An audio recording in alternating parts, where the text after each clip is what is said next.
ગુજરાતની એવી જગ્યા જ્યાં તમને સ્વર્ગ જેવી અનુભૂતિ થશે। વૃક્ષો, મૂર્તિઓ, ભવ્ય મંદિર અને વિશાળ મૂર્તિ, ધર્મ અને ફરવાનો સમન્વય છે આ સ્થળ। આ બધું એક જ જગ્યાએ મળશે। નીલકંઠ ધામ વડોદરાથી રાજપીપળાના રસ્તે માત્ર 65 કિલોમીટર દૂર નર્મદા નદીના કિનારે પોઈચા ગામમાં આવેલું છે।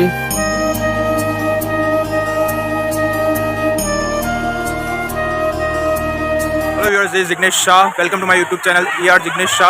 આપણે આવી ગયા છે પોઈચા સ્વામિનારાયણ નીલકંઠ ધામ। અંદર આપણે જઈશું અને ભગવાનના દર્શન કરીશું। દરેક જગ્યાની હું તમને લાઇટિંગ પણ બતાવીશ અને ભગવાનના દર્શન પણ આપણે સાથે મળીને કરીશું। વર્ષ 2013માં બનેલું આ સ્વામિનારાયણ મંદિર લોકોમાં આકર્ષણનું કેન્દ્ર બનેલું છે। મંદિરની વાસ્તુકલા જોવાલાયક છે। સાંજના સમયે રંગબેરંગી પ્રકાશથી ઝળહળતું મંદિર તેની સુંદરતામાં વધારો કરે છે। લગભગ 105 એકરમાં ફેલાયેલું આ મંદિરમાં રજાના દિવસોમાં મેળા જેવો માહોલ હોય છે। આ સમગ્ર મંદિર નીલકંઠ ધામ અને સહજાનંદ યુનિવર્સ એમ બે ભાગોમાં વહેંચાયેલું છે। તો મંદિરની અંદર વિશાળ સરોવર બનેલું છે, જેની વચ્ચે શિવલિંગ, ગણેશજી, હનુમાનજીના અન્ય મંદિરો સાથે અન્ય ઘણા નાના મોટા મંદિરો છે। 108 ગૌમુખી ગંગાથી વહેતી નર્મદા નદીના જળમાં સ્નાન કરનારા શ્રદ્ધાળુઓની ભીડ સવારથી લઈને સાંજ સુધી અહીં હોય છે। અહીં મંદિરની બાજુમાં રહેવા અને જમવાની પણ વ્યવસ્થા છે। મંદિરના દ્વાર પર ભગવાન નટરાજની વિશાળ મૂર્તિ છે। અહીંથી નર્મદાને સામે કિનારે કરનાળી ગામ આવેલું છે, તો તમે નર્મદા નદીમાં નાહવાનો આનંદ પણ માણી શકો છો। દર્શન ઉપરાંત અહીં આવેલી nature park, exhibition, light and sound show, tunnel of Yampuri, flower clock, art gallery અને હોરર હાઉસ જેવી અન્ય વસ્તુઓ પણ તમે અહીં એન્જોય કરી શકો છો। અમદાવાદથી પોઈચા નીલકંઠ ધામ 169 કિલોમીટર દૂર આવેલું છે, 169 કિલોમીટર। કાર દ્વારા તમે પોણા 3 કલાકમાં અહીં પહોંચી જશો। જો તમે રેલવેથી આવો છો તો નજીકનું રેલવે સ્ટેશન રાજપીપળા છે। અહીં તમે 12.5 કિલોમીટરની મુસાફરી પ્રાઇવેટ વાહનમાં કરીને અહીં પહોંચી શકો છો।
મિત્રો આપણે સાથે મળીને દર્શન કર્યા નીલકંઠ ધામના, ઘનશ્યામ મહારાજના, સ્વામિનારાયણ ભગવાનના. વિડીયો તમને કેવું લાગ્યો એ કમેન્ટ સેક્શનમાં જરૂરથી જણાવજો. જો વિડીયો પસંદ આવ્યો હોય તો લાઇક, કમેન્ટ અને શેર કરજો. અને જો ચેનલ પર નવા છો તો ચેનલને સબસ્ક્રાઈબ કરી લેજો. તો મળીએ આપણે નેક્સ્ટ વિડીયોમાં. ત્યાં સુધી જય હિન્દ, વંદે માતરમ.